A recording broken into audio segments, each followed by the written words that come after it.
was my fog chiller. You got to see it in action. All the low-lying fog, the slow-moving creepy fog, all the good stuff. We're gonna go over an overview today, the materials, how to make it, and basically the cost. It costs about 55 bucks. It's a little bit higher, but it lasts a long time. I've had this one for about 8 to 10 years in the snow, in the rain, in sleet, in wind. It's lasted through everything and then some. It's a workhorse. It's really great, and I highly recommend it. It's not gonna rot, it's not gonna rust, it's not gonna break, to my knowledge.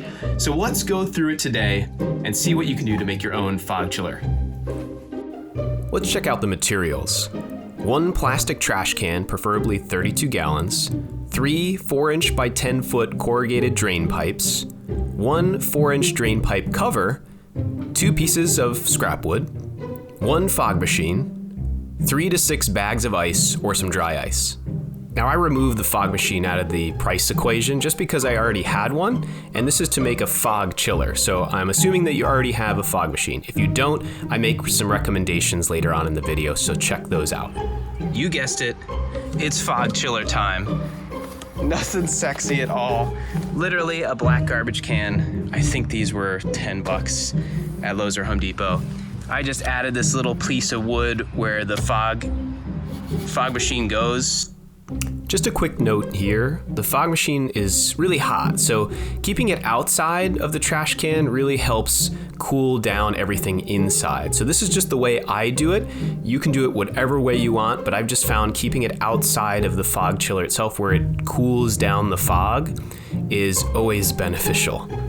And just started to cut some corrugated pipe, and you see it all the way down there. Got 20 feet of it. And I'll explain how that works in a little bit. Open the lid, snaked it in there. Nothing sexy, like I said. Just another little quick note, the pipe inside this trash can here, the corrugated pipe, don't drill any holes in it. You want the fog to travel through it, but not escape. So the whole point of this is to snake it around as tight as you can. I tried my best, but if you can do it better, you go for it. So snake it around in there, and don't drill any holes in it. You want all the fog to come out in the other pipe that's outside of the trash can. I just put bags of ice in there. You could freeze those 1-gallon buckets of water, and I just don't have a freezer big enough to store a bunch of them, but I just grab a couple of bags of ice, and it's, 2 days if the weather is nice and cold. This will keep cold. So the whole thought of this with fog chillers, if you're not aware, and I'm sure you are, but just in case, you put the fog right here, the fog travels in and it goes around and around and it goes through and it cools down because while it's going around, it's going past the ice. There's tons of different ways to make this. This for me was the easiest. I can pack this up. It's plastic, it's cheap, it goes with me. I store stuff in it when it's not in use. So for me, a trash can fog chiller is the best bet.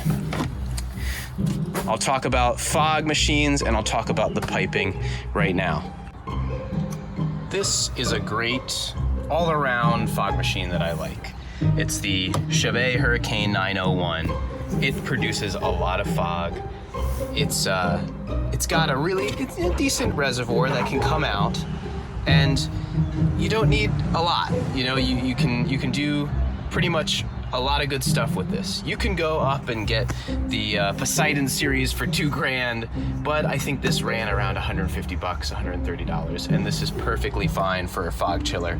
The main things you want to look out when you look for fog machines is the better they are, the better quality it's going to be, and there's going to be a couple of additional features. So let's look at this one. This one is metal, and I would highly recommend getting a metal one opposed to a plastic one, just because you get some better quality remotes that maybe have magnets and they attach to it, which is very, very helpful. They also might have some really great ways to hook up your remote. So this is that particular remote hookup. You can then swap it and hook it up to things like Director so you could then control it. That's another great thing. What I also like is the removable tank. So this is removable. It's got a little filter inside this to help make sure that you don't suck up any crazy debris in there.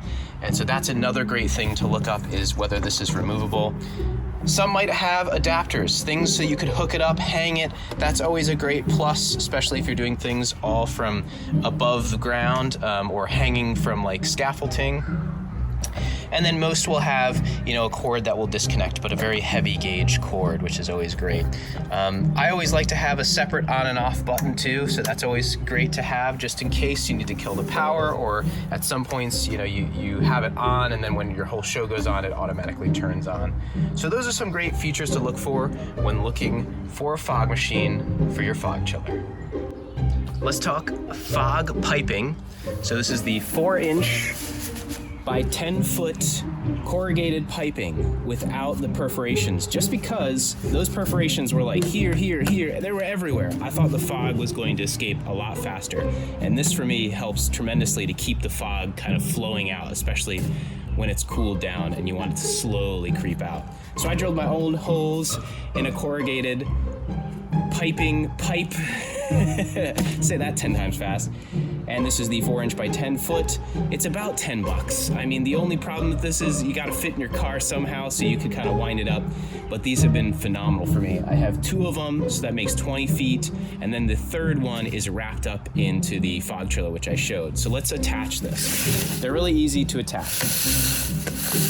You saw the cap on one end, so you could buy the cap separately. You got the bigger end and you got the smaller end, and they snap right in place. Done. So now I got 20 feet of chilled fog to roll out of. I would say the only downfall of the trash can fog chiller and this corrugated pipe is it's big, it's bulky, but if you have places like behind your mausoleum or behind some tombstones or behind some gardening, kind of like risers, this is gonna fit in perfectly. Here we go, the final result. Load it in there, down the tubes, past the ice. It starts to pour out all the holes. The colder it is at night and the colder you can get that tube, so more ice, the better and more low-lying this fog is gonna be.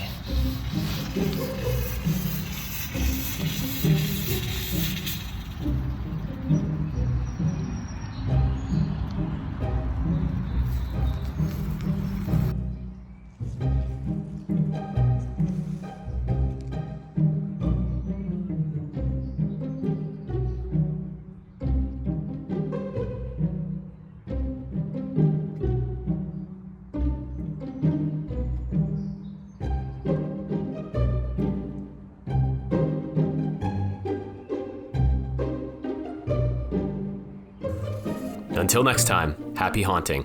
Let me know in the comments below if you end up building this or made another fog chiller.